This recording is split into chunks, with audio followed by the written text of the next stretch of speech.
The fog hung heavily in the air, clinging to the damp ground like a shroud, obscuring the distant shapes of ancient trees. As dusk fell, the atmosphere became thick with unease, an unsettling harbinger of the night to come. The echoes of unseen creatures rustled through the underbrush, setting the nerves of anyone who dared tread this cursed ground on edge. One might say nature was warning them, but the few souls brave enough ventured onward, drawn by the tantalizing whisper of discovery. Long ago, legends spoke of predators that stalked these woods. Beasts that once roamed the earth, now nothing more than shadows lost to time. But a sudden chill in the air hinted at a waking. Something long buried was stirring beneath the surface. In the small town of Elmsworth, nestled at the edge of this ancient forest, the townsfolk had felt the tremors of an awakening. They dismissed it as mere myth, but those who lingered under the trees at night swore they could hear distant, guttural growls emanating from the depths of the forest. Among the town's residents was a group of thrill-seekers, led by a fearless young woman named Clara. She'd grown up hearing the tales of the forest's dark history, the stories of the primal hunters who returned every so often, hungry for more than just the stag they once feasted upon. The group, fueled by bravado and curiosity, set out one evening, armed with nothing more than flashlights and bravado. As they tread deeper into the velvety darkness, Clara felt an odd sensation perform a slow dance down her spine. It was as if the forest itself was alive, watching them with 1,000 unseen eyes. The deeper they went, the more oppressive the atmosphere became, the air thick with an earthy scent of decay and raw fear. Clara, leading them, they stumbled upon an ancient stone circle, overgrown with twisted vines, each formation soaked in an aura of malevolence. Murmurs began to escape her lips, strange words she couldn't quite comprehend. An instinctive call to the ground she stood upon.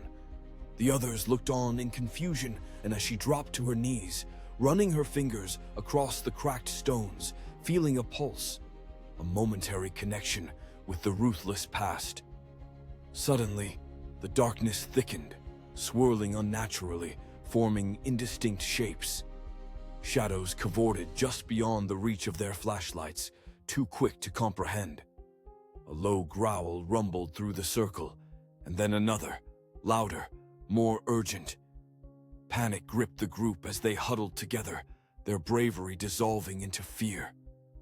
Clara's heart thudded in her chest. This was not mere legend, but a prelude, a reverberating awakening of malevolence. One by one, the shadows began to take form, bodies contorted and grotesque, their eyes glinting with predatory hunger. The beasts were feasting upon the fear of their fragile prey, reveling in the chaos they'd sown. Clara urged the group to retreat, fighting against the instinct to freeze, but the unseen predators were quicker. She could feel their breath, hot and rancid upon her nape as they circled them. The fear suffocated her, and as she turned toward her friends, she saw in their terrified faces that they were not merely being hunted, they had become an offering. Just as she realized the horrifying truth, darkness engulfed her surroundings. Screams echoed, not with the sound of terror, but with an unsettling, dreadful acceptance. The group at last understood the price of delving into the unknown. As Clara was swept into the abyss, she caught sight of those once brave souls melding with the shadows, their shapes dissolving into the very fabric of the forest. From that day forth, Elmsworth remained forever altered. No one dared wander near the ancient stones of the circle. But the whispers of the beasts grew louder in the homes of the townsfolk, reminding them that the ancient predators had indeed returned, not simply from the depths of another time, but from within their own darkness. Demons of their past, waiting in the shadowy recesses of their own minds, prepared to emerge when least expected. With the harvest moon hanging low in the sky, the air had grown eerily silent in Elmsworth. Doors were barred, windows shuttered tight, each home a fortress against the encroaching darkness. Locals whispered tales of shadows at the edge of their fields, of blood-curdling howls that echoed through the night like a vengeful spirit reclaiming its lost domain. Children were warned to stay close, and even the bravest among them felt a gripping fear they couldn't shake, an instinct inherited from their ancestors, now woven into their very bones. Weeks rolled on, and yet the forest's appetite remained unsated. Clara was but a memory, but the impact of her group's disappearance festered in the hearts of the town. Whispers spiraled into hysteria as one by one, those who brushed against the edges of the woods began to vanish without a trace, drawn in by the same curiosity that had claimed Clara and her friends.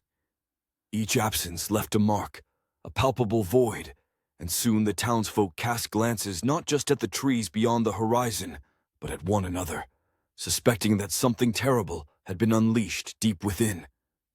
On the night of the winter solstice, a desperate few gathered in the town square, clutching lanterns that flickered dimly against the thickening fog. They spoke in hushed tones about the need to confront the shadows, to reclaim what they had lost to the abyss.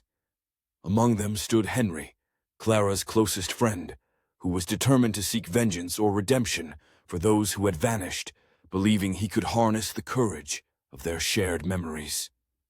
"Tonight, we'll face them," he declared, his voice weighed with a painful resolve. The group murmured in agreement, eyes glinting with fear and uncertainty.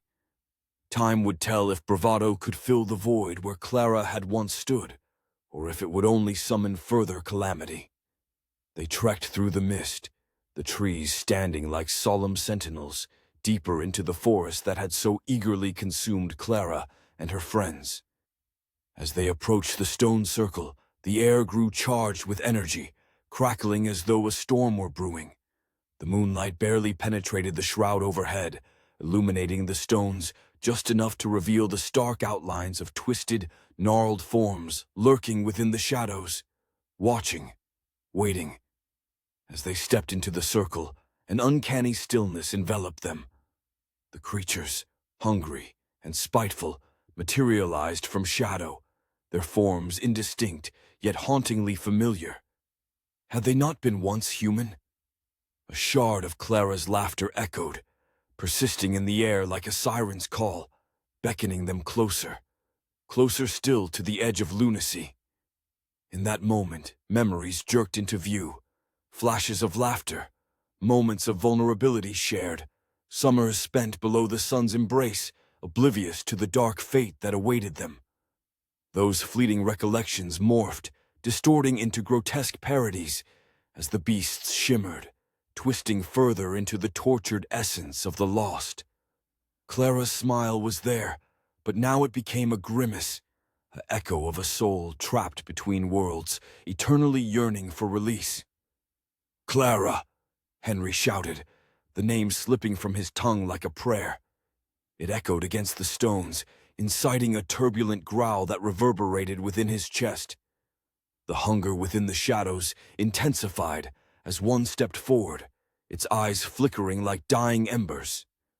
Henry staggered back, heart pounding against the wall of his ribcage, trying to make sense of the reality before him, of being hunted by those he'd once known.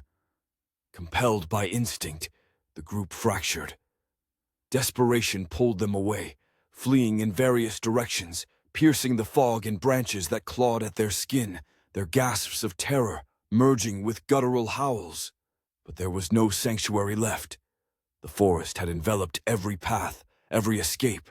The predators had grown strong, feeding off the town's terror and despair, satiating a hunger that could never be fulfilled.